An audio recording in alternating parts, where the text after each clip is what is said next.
Welcome to Serve Nebraska's budget session on rules and requirements around the AmeriCorps budget. In this session, we're going to talk about particularly the uniform guidance and other regulatory requirements that are important for you to know. There's several guiding principles that help with allowable cost. This session is intended to provide a general overview of the rules and requirements around federal funds management. AmeriCorps is a federal program, even though the funds are coming through the state through Serve Nebraska, and there's significant requirements that come with federal funds. Serve Nebraska wants everybody to be aware of these requirements so that you can be successful. Some of these are general federal requirements, and some of them are AmeriCorps specific requirements, and we'll go over both of those. In terms of looking at the general federal funds management, just so potential organizations that might not be familiar with this can make an informed decision whether to pursue this opportunity and whether it will work with them and their infrastructure. Uniform guidance oversees all federal funds. Cost principles are a critical piece when you're looking at particularly at budgets. For those organizations not familiar with federal funds, this is an important piece and will provide an overview, and this will provide a refresher for those that are familiar with this. This is general information related to all federal funds. Again, the uniform grant guidance is 2 CFR 200.XXX. That will give you the information and the overview. In addition to the cost principles, if you're funded for the grant, you definitely want to look at the administrative requirements around reporting and information. And if you receive considerable federal funds, you might be subject to a single audit. All of that information is contained in 2 CFR 200. But the cost principles are what we're focused on now, and that will allow you to look at determining whether a cost is allowable under the grant or contract. It's designed to ensure that the federal award bears its fair share of the cost. Again, a lot of costs are shared across the organization and benefit multiple awards. In this, you want to make sure that the amount that you're putting in the AmeriCorps budget is equitable to the use perceived by that grant. Uniform guidance provides information about factors that affect its allowability in terms of reasonable, necessary, and allocable costs. It provides information on documentation requirements and always encourages the consistent treatment of costs across your organization. Looking at allowable costs, you can find the information in 2 CFR 200.403. In terms of looking, it's critical to only include allowable costs in the budget. So ensure that you're familiar with this. For an allowable cost, it must be reasonable and necessary. So does the cost meet the goals and objectives and help support the program needs? Is it reasonable? Is a cost in accordance with what a prudent person would do under prevailing circumstances? Is it not extreme, excessive? Is it moderate and fair, using sound judgment? Does it conform to your policies and procedures? Again, you can't apply different rules for allowability on a federal grant or on a private grant. For a good example of this is travel and per diem rates. If your organization has a written policy around travel, it should be consistent for federal and non-federal programs. So the cost of reimbursement that you reimburse your employees per mile should be consistent, irregardless of the funding source that's paying for it. Again, consistent is critical where costs must be always assigned to a certain category, whether it's a direct cost or an indirect cost.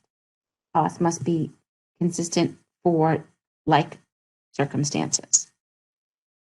Costs also must be in conformance with GAAP. GAAP is generally accepted accounting principles, which is a set of standards, rules, and practices and procedures designed to govern accounting and financial reporting.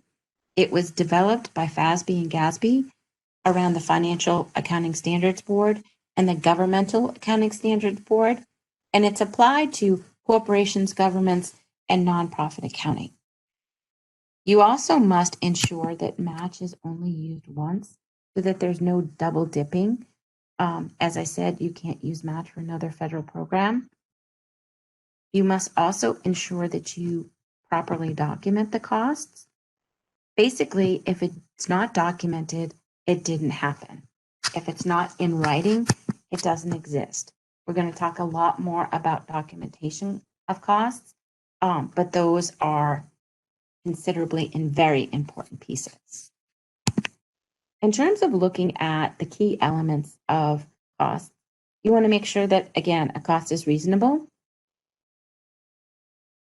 And meaning reasonable in its nature or amount, it doesn't exceed what would be incurred by a prudent person under prevailing circumstances at the time the decision was made. So again, if you have certain circumstances that are unique, you want to make sure that you're documented. Like right now, that might be for costs for cleaning in a pandemic might be more excessive than they are without a health pandemic. So again, documenting things like that are important. Necessary is going to vary by program to program. It's really about cost is ordinary and supports the goals and objectives necessary for the performance of the award. So again, what you're doing is directly going to impact whether a cost is necessary. Allowable, again, I talked a lot about the uniform guidance and the cost principles and the Code of Federal Regulations, so it must conform to those limits. Again, there's specific limits about what's not allowable in those documents. And allocable. Allocable is whether a particular cost objective, such as a grant, receives the relevant benefit.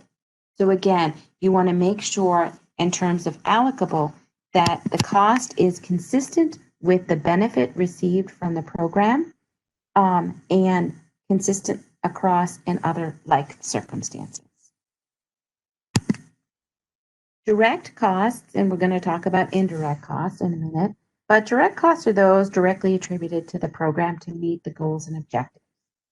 Examples of direct costs include allowable direct costs for members, staff who train, recruit, and supervise those members, gear, supplies. So examples of what might be an indirect cost that we'll talk about in a minute is accounting, general legal, evaluation, liability. So again, in terms of looking at what a direct cost is, that is really truly costs directly for your program. And those are going to be in section 1 and 2 when we talk about the budget. Looking at admin or indirect costs, I think that there's a lot of different terminology.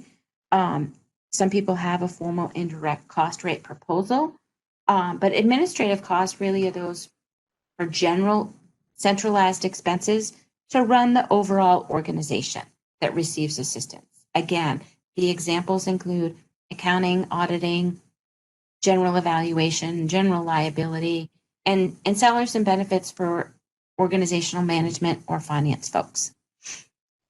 Section 3, part of the budget, is administrative or indirect costs. Again, we're going to have a full session on this, but really there's 2 methods when you go to do the budget.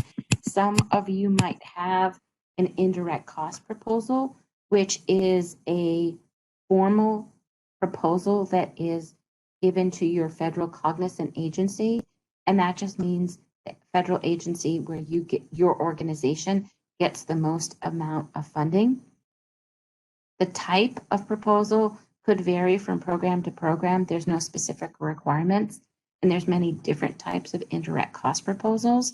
It's up to the organization. Some people refer to this as a NICRA, which is a negotiated indirect cost rate, or an ICR for short. Organizations, whether you have an indirect cost rate or not, are all going to get the same amount of money in your budget in the federal funds. The difference is really about the match.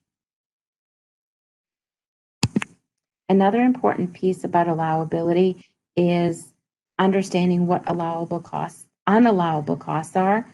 Unallowable cost, if you look at 2 CFR 200.410, there's a few items, no matter how they're documented, are not allowable, and that those include lobbying, fines, late fees, costs that would constitute fraud, waste, or abuse, costs that are undocumented, and costs where there's no logical basis for allocating costs to your program.